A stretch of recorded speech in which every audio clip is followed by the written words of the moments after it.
உருவாய் அருவாய் உளதாய் இளதாய் மறுவாய் மலராய் மணியாய் ஒளியாய் கருவாய் உயிராய் விதியாய் எதியாய் குருவாய் வருவாய் அருள்வாய் குகனே.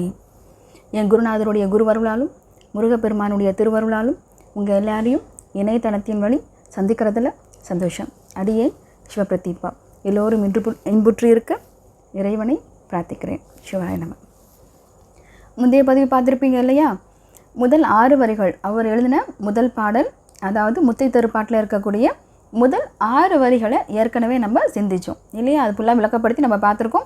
எல்லோரும் படிச்சிருப்பீங்கன்னு நம்புகிறேன். கண்டிப்பாக படித்து பாருங்கள். திருப்ப திருப்ப சொல்கிறதுக்கு காரணம் என்ன, உங்களுக்கு அது மனசில் பதியணுங்கிறதுக்காக தான் திரும்ப திரும்ப அந்த வார்த்தைகளை சொல்லிக்கிட்டே இருக்கும். முதல் 6 வரியை பார்த்துட்டு அடுத்த வரிகளுக்கு போகலாமா? முத்தை தரு பத்தி திருநகை அத்திக்கிரை சத்தி சரவண முக்திக்கொரு வித்து குருபரன் என ஓதும் முட்கண் பரமர்க்கு ஸ்ருதியின் முற்பட்டது கற்பித் இருவரும் 33 அமரரும் அடிப்பேன. இந்த 6 வரிகள் ஏற்கனவே பார்த்துட்டோம். அடுத்த 3 வரிகள் பார்க்கலாமா?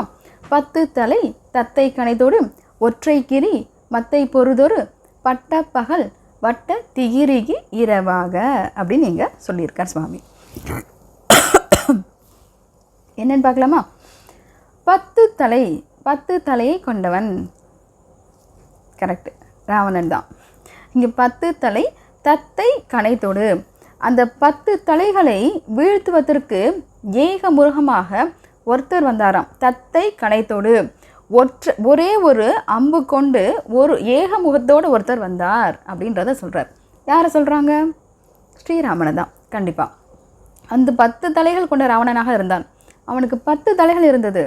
ஆனால் அவனை வீழ்த்துவதற்கு யார் வந்தா? ஏக முகத்தோடு, ஒரே முகத்தோடு சுவாமி என்ன பண்ணார்? ஸ்ரீராமன் அழகாக வந்தாராம். ஒரே ஒரு அம்பு எழுதினாராம். அந்த 10 தலைகளும் வீழ்த்தப்பட்டது அப்படின்னு சொல்கிறார். ஏன்? அந்த 10 தலைகளுக்கும் ஆணவம். நம்ம திரும்ப திரும்ப திரும்ப பார்க்குற விஷயம் என்னவா இருக்குது? யாருக்கும் ஆணவம் இருக்கக்கூடாது. ஆனால் இந்த ஆன்மா கூடவே பிறந்தது அந்த ஆணவம். எப்படி நெல்மணி பார்க்கும்போது உள்ளே இருக்கக்கூடிய அரிசிக்கு மேலே இருக்கக்கூடிய அந்த தோலுங்கிறது கூடவே பிறந்ததோ, அதே போல தான் இந்த ஆன்மாவோட நான் பிறக்கும் போதே என் கூடவே என்ன பிறந்துருச்சு? ஆணவம்ன்றது என் கூடவே பிறந்துருச்சு. ஆனால் யோசிச்சு பாருங்கள், அந்த நெல்லை மேலே கீறி விட்டால் திருப்பி முளைக்காது. அந்த மேல் தோலை முழுசாக எடுத்துட்டாலும் திருப்பி முளைக்காது. அதே போல தான் நானும். என் கூடவே இருக்கிறது தான் இந்த ஆணவம். ஆனால் நான் என்ன பண்ணணும்? கொஞ்சமாவது அதுலேருந்து கீறி அதை கொஞ்சமாக விரித்து விளக்கிக்கிட்டு என்ன பண்ணணும்? அதுலேருந்து நான் வெளியில் வரத்துக்கு முயற்சி செய்யணும். அப்படி வெளியில் வந்துட்டேன், இன்னொரு தடவை நான் முளைக்க மாட்டேன். இன்னொரு கரு கொண்டு நான் பிறக்க மாட்டேன். இல்லை, நான் அப்படியே தான் அதுக்குள்ளே இருப்பேன். இந்த ஆணவங்கிறது எப்படி என் கூட பிறந்ததோ அது என் கூடவே தான் இருக்கும் அப்படின்னு நான் முடிவு பண்ணேன்னா அந்த விதை என்ன ஆகும்? அந்த நெல் இன்னொரு இடத்துல போட்டாலும் முளைக்கும்ன்ற மாதிரி இந்த ஆணவம் என் கூட இருந்தால் இன்னொரு கரு கொண்டு கண்டிப்பாக நான் பிறந்தே தீர வேண்டும். அதில் மாற்று கருத்து அல்ல. இதை ஞாபகம் வச்சுக்கணும். இங்கே முதல் வரியில் இங்கே சொல்கிறார். இந்த முதல் வரியில் ஏன் இங்கே ஃபஸ்ட்டு பொருள் படுத்திருக்கார்? எத்தனையோ அவதாரங்கள் சுவாமிக்கு இருக்கும் போது முதல் வரியிலேயே 10 தலை தத்தை கணைத்தோடு ஒரே ஒரு அம்பை எய்தி கணைத்தோடு ஒரே ஒரு அம்பை எய்தி வீழ்த்தினார் ஸ்ரீராமன் அப்படிங்கிறத ஏன் சொல்லணும் அப்படின்னா, இந்த ஏகமுகத்துக்கு கருணையே வடிவான முகம் இல்லையா? அந்த ஸ்ரீராமன் எப்படி இருக்கிறார்? கருணையே உருவம் கொண்டவர் இல்லையா? எல்லாருக்கும் கருணை கொண்டவராக அவர் இருக்கிறார். ஆனால் நீங்கள் ராவணன் ஆணவத்தின் உச்சமாக இருக்கிறான். ஆனால் யோசிச்சு பாருங்க, ராவணன் மாதிரி ஒரு சிறந்த பக்தன் கிடையாதுன்னு எத்தனையோ பெரியவங்க எத்தனையோ சான்றோர்கள் நமக்கு சொல்லியிருக்காங்க. நமக்கு ரொம்ப எளிமையாக பார்த்தா தேவாரம் படிக்காதவங்க இருக்க மாட்டீங்க. ஞானசம்பந்தர் எத்தனை தடவை சொல்லியிருக்கார் இல்லையா? ராவணன் போல் காதல் செய்ய பக்தி செய்ய எனக்கு தெரியலையே சுவாமி, எனக்கு அது மாதிரி எனக்கு அதை மாதிரி நான் பக்தி செய்யணும், அவனை மாதிரி நான் காதல் செய்யணும், அதை மாதிரி உன்னை நான் காதலிக்கணும்னு சொல்கிறாங்களே, அத்தனை சான்றோர்கள் சொல்லியிருக்காங்களே. அவ்வளோ பக்தி கொண்டவன் தானே ராவணன் இல்லையா? அதனால் எதனால் அழிக்கப்பட்டான்? அவனோட ஆணவம். அடுத்தது அவனுடைய எண்ணம். ஒரு பெண் மீது அவன் ஆசைப்பட்டது. இன்றைக்கி பெரிய விஷயமா இன்றைக்கி இதுதான் இருக்குது.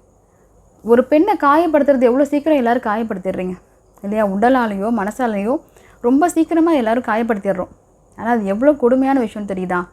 இன்றைக்கி முழுமையாக அந்த ஒரு வம்சமே அழிஞ்சு போயிருக்கு அப்படின்னா அது காரணம் என்ன? அவன் ஒரு பெண் மேலே வச்ச அந்த ஆசை, காமம், என்ன வேணாலும் நம்ம பொருள் வச்சுக்கலாம். அது தவறு தானே? இன்றைக்கி நடக்கிற விஷயங்கள் யோசிச்சு பார்க்கும்போது மனசுக்கு ரொம்ப ரொம்ப ரொம்ப கஷ்டமாக இருக்குது. இன்னும் சிலர் கூட எனக்கு ஃபோன் பண்ணி இன்ஃபார்ம் பண்ணாங்க, இந்த கருட புராணத்தின் வழி இந்த மாதிரி தப்பு பண்ணக்கூடிய ஆண்களுக்கெல்லாம் என்ன மாதிரி தண்டனை கொடுப்பாங்கம்மா, அதை நீங்கள் ஒரு பதிவாக கொடுங்கன்னு சொல்லி கூட என்னை கேட்டாங்க. நான் கண்டிப்பாக முடியும் போது அதுக்கான பதிவை நான் கொடுக்குறேன், இல்லைன்னு சொல்லலை. ஆனால் யோசிச்சு பாருங்கள், எத்தனையோ வம்சாவளிகள் அறிஞ்சதுக்கு காரணம் என்ன? பெண்கள் தான். பெண்கள் மேலே இருக்கக்கூடிய அந்த மோகம்தான். யாரெல்லாம் இன்னொரு பெண்ணை பார்த்து மோகிக்கிறானோ, ஆசைப்படுறானோ, அந்த வம்சம் என்னாச்சு? முழுமையாக அழிக்கப்பட்டிருக்கு. அவனுக்கு அடுத்த பிறப்பு எப்படி இருக்கும்? நரகம்தான் கண்டிப்பாக. நம்ம இதை இன்னொரு பதிவில் நம்ம கண்டிப்பாக பார்ப்போம். இதை இன்னும் கொஞ்சம் விளக்கமாகவே கருட புராணத்தின் வழியாக இருக்கட்டும், சுவாமி கொடுக்கக்கூடிய தண்டனையாக இருக்கட்டும், அதன் பிறகு அடுத்த பிறப்பு அவங்களுக்கு எப்படி இருக்கும் அப்படிங்கிறதெல்லாம் நம்ம இன்னொரு பதிவில் கண்டிப்பாக பார்ப்போம். இங்கே நம்ம தெரிஞ்சுக்கிற விஷயம் என்ன? எப்பேற்பட்ட பக்தனாக இருந்தாலும், சிவபக்தனாக இருந்தவன் தான் ராவணனும். ஆனால் அப்பேற்பட்ட சிவபக்தனாக இருந்தால் கூட ஸ்ரீராமனும் அதே சிவபெருமானை தானே வணங்கினார். அதில் மாற்று கருத்து இல்லையே. அவரும் வணங்கினார். ஆனால் அவருக்கு கிடைச்ச அனுகிரகம் ஏன் அவனுக்கு கிடைக்கல? அவர்கிட்ட ஆணவம் இல்லை, அவர்கிட்ட பெண்ணாசை இல்லை, சரியா? ஆனால் இது எல்லாமே யார்கிட்ட இருந்தது?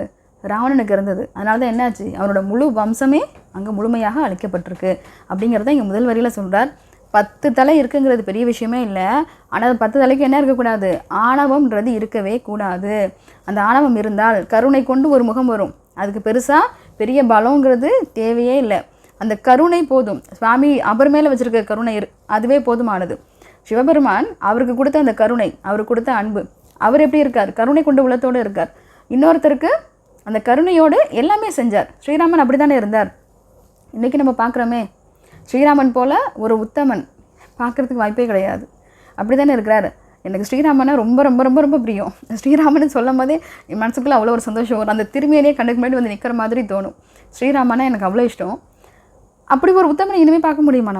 நமக்கு வாழ்ந்து காமிச்சிருக்காரே சுவாமி. அங்கே ஸ்ரீராமனாக ஒருத்தர் இப்படி இருக்க முடியும்னு வாழ்ந்து காமிச்சாரே. இன்றைக்கி ப்ராக்டிக்கலாக நமக்கு எல்லா விஷயத்தையும் சாதிச்சு காமிச்சிருக்காரு. இப்படி தான் இருக்கணும், இப்படி தான் பண்ணணும், இப்படி இருந்து பாரு, உன்னோட நிலைமை எப்படி அடுத்த லெவலில் எப்படி நீ போகிறேன்னு பாருன்னு எல்லாத்தையும் நமக்கு செஞ்சு காமிச்சிருக்காரு இல்லையா? இங்கேயும் அவருடைய அந்த அவதாரத்தை பற்றி தான் சொல்கிறார். ஆனால் இங்கே பொருள்படுத்துறது என்னவா இருக்குது அப்படின்னா, 10 தலைகள் இருக்குன்றது பெரிய விஷயம் இல்லை, அது ஆணவத்தின் உச்சம். இங்கே ஏகமுகமாக சுவாமி வந்தார், அது கருணையின் உச்சம். ஆனால் இங்கே யார் ஜெயிச்சது? 10 தலை ஜெயிக்கலை, இந்த ஏகமுகம் இங்கே ஜெயிச்சிருக்கு அப்படிங்கிறது தான் இங்கே நம்ம சொல்லுவார். அவ்வளோ பெரிய கருணை கொண்டவராக இருக்கக்கூடியவர் ஸ்ரீராமன் அப்படின்றத இங்கே சொல்ல வர. அடுத்தது பாருங்கள், ஒற்றை கிரி மத்தை பொருதொரு. ஒரு கிரியை மத்தாக பயன்படுத்தின ஒரு இடம்னு சொல்கிறார்.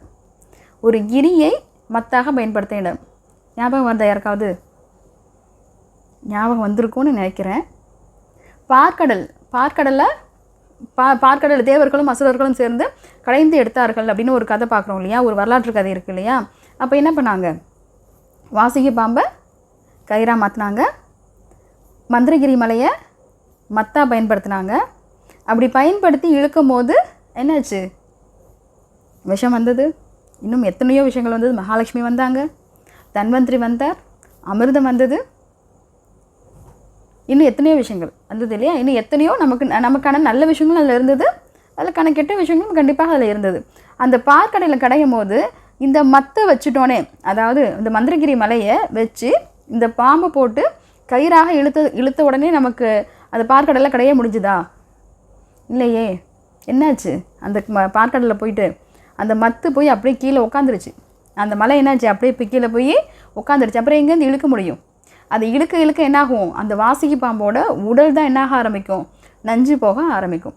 அப்படி அது வலி ஏற்படும் போது தான் என்னாகுது? அது வாயிலேருந்து நஞ்சை கக்கவும் ஆரம்பிக்குது. அதுவும் ஒரு பாய்சன் தான் இல்லையா? அங்கே ஆழகால விஷயத்தை அங்கே சுவாமி வந்து பருகினார் அப்படின்னு நம்ம பார்க்குறோம். சிவபெருமான் வந்து இருக்கக்கூடிய அந்த ஆழகால விஷயத்தை முழுமையாக எடுத்துக்கிட்டார். அதில் இருக்கக்கூடிய எல்லா கெட்டதையும் சுவாமி வாங்கிக்கிட்டார் நம்ம இன்றைக்கி பார்க்குறோம். ஆனாலுமே அந்த பாம்புக்கு வலிக்க தானே செய்யும். அது உடம்புலேருந்து வரக்கூடிய விஷயங்கள் எப்படி இருக்கக்கூடிய அந்த வெளியில் வரக்கூடிய விஷயங்கள் என்னவா இருக்கும்? விஷமாக தானே இருக்கும்.